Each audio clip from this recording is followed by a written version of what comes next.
La santé est notre bien le plus précieux, et comprendre les signaux que notre corps nous envoie peut parfois faire toute la différence.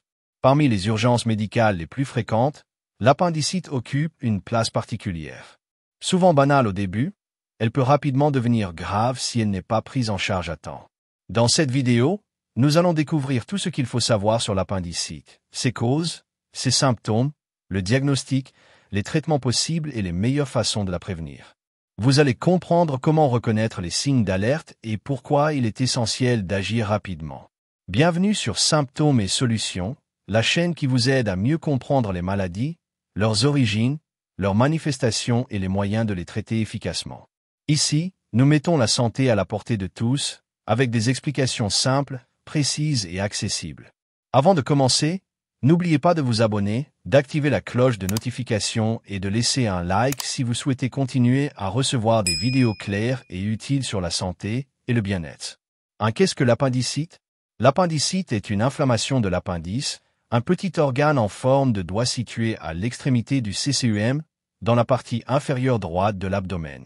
Bien que sa fonction exacte ne soit pas totalement essentielle à la survie, l'appendice joue un rôle dans le système immunitaire, notamment pendant l'enfance, en participant à la maturation de certaines cellules de défense et à l'équilibre de la flore intestinale. Cependant, lorsqu'il s'enflamme, il devient une urgence médicale qui nécessite une prise en charge rapide pour éviter de graves complications. Cette inflammation survient le plus souvent lorsqu'un obstacle bloque la lumière de l'appendice. Il peut s'agir de matière fécale durcie, appelée stercolite, de mucus épais, d'un corps étranger ou même d'un gonflement du tissu lymphoïde. Cette obstruction empêche la vidange normale de l'appendice, favorisant ainsi la prolifération de bactéries. En quelques heures, la pression augmente, la paroi s'enflamme, et si rien n'est fait, elle peut se perforer, provoquant une infection généralisée de la cavité abdominale. C'est la péritonite, une situation potentiellement mortelle. L'appendicite touche principalement les jeunes adultes et les adolescents, mais elle peut survenir à tout âge, y compris chez les enfants ou les personnes âgées. Sa progression est souvent rapide, et les symptômes peuvent varier selon l'âge et la position de l'appendice dans l'abdomen. C'est pourquoi une bonne connaissance des signes et une consultation médicale précoce sont essentielles. Une appendicite bien diagnostiquée et traitée à temps se guérit généralement sans complications, d'où l'importance de savoir la reconnaître dès les premiers symptômes. 2. Les causes et facteurs de risque de l'appendicite. L'appendicite survient le plus souvent à cause d'une obstruction de la lumière de l'appendice, c'est-à-dire du petit canal interne qui permet normalement la circulation du mucus. Cette obstruction peut être due à plusieurs éléments. Un amas de matière fécale durcie appelé stercolite, un corps étranger, un parasite intestinal, ou encore un excès de tissu lymphoïde gonflé à la suite d'une infection. Quelle qu'en soit la cause, cette obstruction empêche la vidange normale du contenu de l'appendice, favorisant ainsi la prolifération de bactéries et la montée de la pression interne, menant à l'inflammation.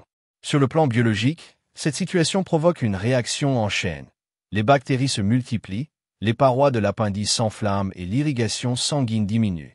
Si rien n'est fait, les tissus finissent par se nécroser, entraînant la perforation de l'appendice et la libération du pus dans l'abdomen. Ce processus explique pourquoi une appendicite non traitée à temps peut évoluer vers une péritonite, une urgence chirurgicale grave. Cette évolution rapide montre combien il est crucial de reconnaître les premiers symptômes et de consulter sans délai. Certains facteurs de risque peuvent également augmenter la probabilité de développer une appendicite. Par exemple, une alimentation pauvre en fibres et riche en aliments transformés peut favoriser la constipation, augmentant ainsi le risque d'obstruction. Les infections gastro-intestinales répétées, certaines anomalies anatomiques ou encore un système immunitaire affaibli peuvent aussi jouer un rôle. Enfin, les enfants et les jeunes adultes, en particulier entre 10 et 30 ans, sont les plus exposés car leur appendice est plus réactif aux inflammations. 3. Les symptômes et manifestations de l'appendicite. Les symptômes de l'appendicite apparaissent souvent de façon progressive, mais peuvent aussi survenir brutalement selon la gravité de l'inflammation. Le premier signe typique est une douleur abdominale qui débute généralement autour du nombril, avant de se déplacer vers le bas du ventre à droite. Cette douleur devient de plus en plus intense avec le temps, surtout lors des mouvements, de la toux ou de la pression exercée sur la zone. Elle est souvent décrite comme vive, persistante et localisée, ce qui la distingue des simples douleurs digestives. À cette douleur s'ajoutent souvent d'autres symptômes généraux, une perte d'appétit, des nausées et parfois des vomissements. De la fièvre légère, entre 37,5 degrés Celsius et 38,5 degrés Celsius, peut également apparaître, traduisant la réaction inflammatoire du corps. Certaines personnes ressentent une sensation de ballonnement ou un ralentissement du transit intestinal, tandis que d'autres peuvent présenter de la diarrhée, surtout chez les enfants. Chez les femmes, les douleurs peuvent parfois être confondues avec celles des ovaires ou d'une infection gynécologique, ce qui rend le diagnostic plus difficile. Dans les formes plus graves ou évoluées, les symptômes deviennent alarmants. La douleur s'intensifie brusquement, la fièvre augmente et le ventre devient dur et très sensible au toucher. Ces signes peuvent indiquer une rupture de l'appendice, provoquant une péritonite, c'est-à-dire une infection généralisée de l'abdomen. À ce stade, il s'agit d'une urgence médicale absolue nécessitant une intervention chirurgicale immédiate. Reconnaître ces signaux à temps peut littéralement sauver une vie. 4. Le diagnostic de l'appendicite. Le diagnostic de l'appendicite repose avant tout sur une évaluation clinique rigoureuse réalisée par un médecin.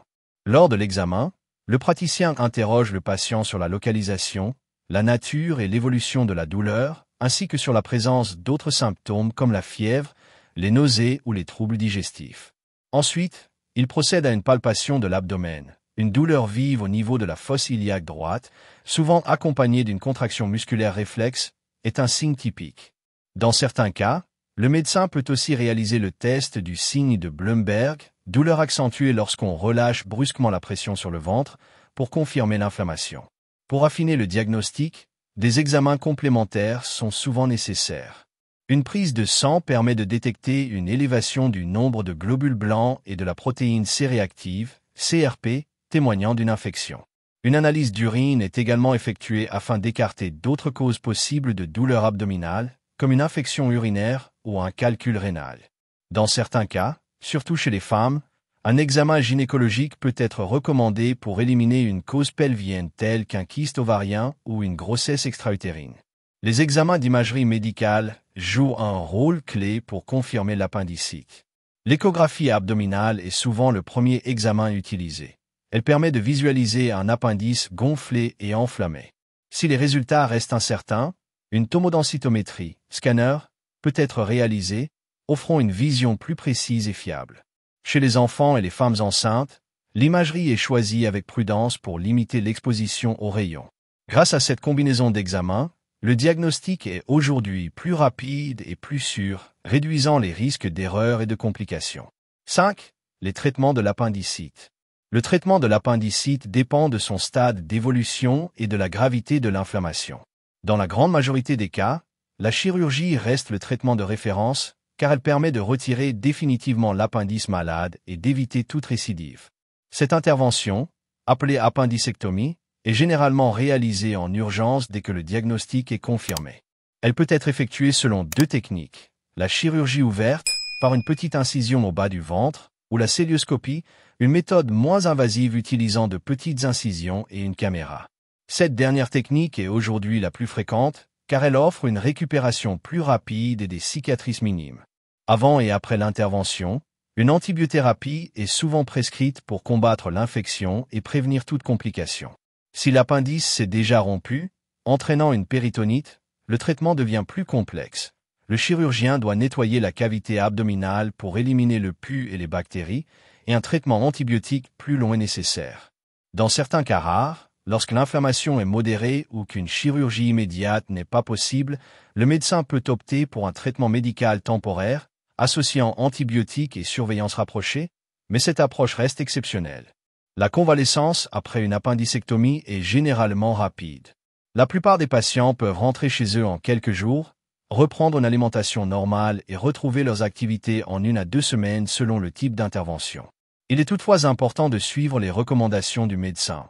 Éviter les efforts physiques intenses pendant quelques semaines et surveiller toute douleur, fièvre ou rougeur au niveau de la cicatrice. Une prise en charge rapide et une bonne hygiène post-opératoire permettent de guérir complètement sans séquelles. 6. La prévention de l'appendicite. Il n'existe pas de méthode garantie à 100% pour prévenir l'appendicite, car cette maladie peut survenir soudainement, même chez les personnes en parfaite santé.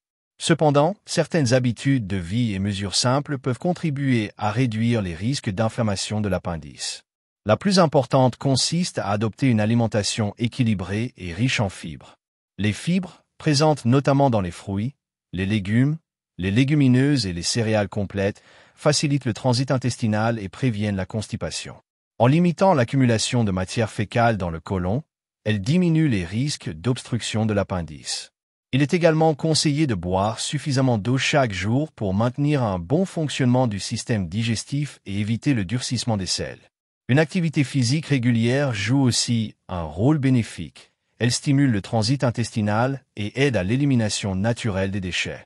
De plus, une hygiène de vie saine, incluant un sommeil réparateur et une réduction du stress, favorise le bon équilibre du système immunitaire, ce qui permet à l'organisme de mieux réagir face aux infections ou inflammations. Enfin, il est essentiel d'écouter son corps et de ne pas négliger les douleurs abdominales persistantes. Trop de personnes attendent que la douleur passe d'elle-même, alors qu'une simple consultation médicale peut permettre un diagnostic rapide et éviter une complication grave. En cas de doute ou de douleur localisée du côté droit de l'abdomen, il vaut toujours mieux consulter un professionnel de santé. La prévention repose donc sur la vigilance, une bonne hygiène de vie et une réactivité face aux symptômes inhabituels. L'appendicite est une affection fréquente mais potentiellement grave lorsqu'elle n'est pas prise en charge à temps. Ce qui débute par une simple douleur abdominale peut rapidement évoluer vers une urgence chirurgicale si l'inflammation s'aggrave. C'est pourquoi il est essentiel de reconnaître les signes d'alerte, de consulter rapidement un professionnel de santé et de ne jamais négliger une douleur persistante du côté droit du ventre. Grâce aux progrès médicaux, la prise en charge est aujourd'hui rapide, efficace et permet une guérison complète dans la majorité des cas. Préserver sa santé, c'est avant tout apprendre à écouter son corps et à adopter une hygiène de vie équilibrée.